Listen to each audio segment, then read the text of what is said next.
തിരുവനന്തപുരത്ത് KSRTC bus driver side നൽകിയില്ലെന്നാരോപിച്ച് mayor Arya രാജേന്ദ്രനും ഡ്രൈവറും തമ്മിൽ വാക്കുതർക്കം. മേയറുടെ പരാതിയിൽ ബസ് ഡ്രൈവർ യദുവിന്റെ പേരിൽ കന്റോൺമെന്റ് പോലീസ് കേസെടുത്തു. കാർ ബസിന് കുറുകെയിട്ട് ട്രിപ്പ് മുടക്കിയെന്ന കെ.എസ്.ആർ.ടി.സി ഡ്രൈവറുടെ പരാതിയിൽ പോലീസ് കേസെടുത്തിട്ടില്ല. ഭർത്താവ് സച്ചിൻ ദേവ് എം.എൽ.എയും ഒപ്പമുണ്ടായിരുന്നു. ദൃശ്യങ്ങൾ 24.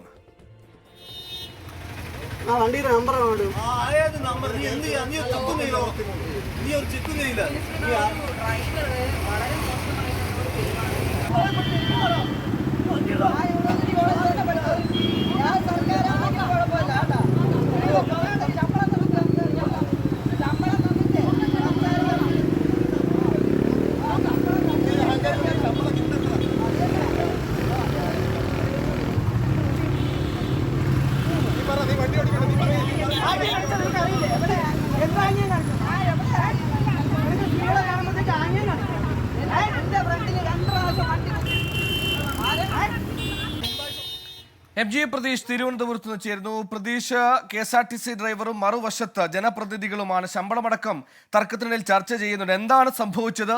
എന്തുകൊണ്ടാണ് കെ.എസ്.ആർ.ടി.സി ഡ്രൈവറുടെ പരാതിയിൽ കേസെടുക്കാത്തതിന് പോലീസ് നൽകുന്ന വിശദീകരണം?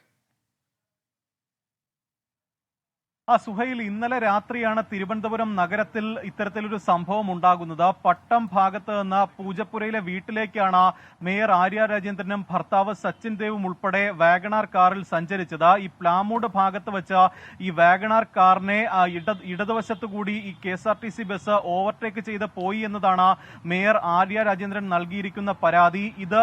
ഇതിന് പിന്നെ ഓവർടേക്ക് ചെയ്ത് പോയി, അതിനുശേഷം പാളയത്ത് വെച്ച് ഇത് ചോദ്യം ചെയ്തു. അപ്പോൾ മോശമായ രീതിയിൽ പെരുമാറി ഈ കെ.എസ്.ആർ.ടി.സി ഡ്രൈവറുടെ ഭാഗത്ത് നിന്ന് മോശമായ ഒരു പെരുമാറ്റം ഉണ്ടായി എന്നതാണ് മേയർ ആര്യ രാജേന്ദ്രൻ പറയുന്നത്. ഇതിന് പിന്നാലെയാണ് കന്റോൺമെന്റ് പോലീസിൽ കെ.എസ്.ആർ.ടി.സി ഡ്രൈവർക്കെതിരെ പരാതി നൽകിയത്. കെ.എസ്.ആർ.ടി.സി സൂപ്പർഫാസ്റ്റ് ബസ്സിലെ ഡ്രൈവർ യദുവിനെതിരെയാണ് പരാതി നൽകിയിരിക്കുന്നത്. ഇതിന് പിന്നാലെ ഇപ്പോൾ കെ.എസ്.ആർ.ടി.സി ഡ്രൈവർക്കെതിരെ കന്റോൺമെന്റ് പോലീസ് കേസെടുത്തിട്ടുണ്ട്. പക്ഷേ ഈ ഡ്രൈവർ നൽകുന്ന വിശദീകരണം ഈ കെ.എസ്.ആർ.ടി.സി ബസ്സിന്റെ യാത്ര തടസ്സപ്പെടുത്തി, ഒപ്പം ഈ ബസ്സിന് കുറുകെ കാറ് കൊണ്ട് നിർത്തുകയും മോശമായ രീതിയിൽ സംസാരിച്ചു, മോശമായ രീതിയിൽ പെരുമാറി എന്നതാണ് കെ.എസ്.ആർ.ടി.സി ഡ്രൈവറിന്റെ ഒരു വിശദീകരണം. പക്ഷേ ഡ്രൈവർ നൽകിയ പരാതിയിൽ ഇതുവരെയും കേസെടുത്തിട്ടില്ല. അതിന്റെ കാരണം എന്ത് എന്ന് പോലീസും എന്തായാലും ഇതുവരെ അറിയിച്ചിട്ടില്ല. നിലവിൽ ഈ മേയർ നൽകിയ പരാതിയിൽ മാത്രമാണ് കേസെടുത്തിട്ടുള്ളത്.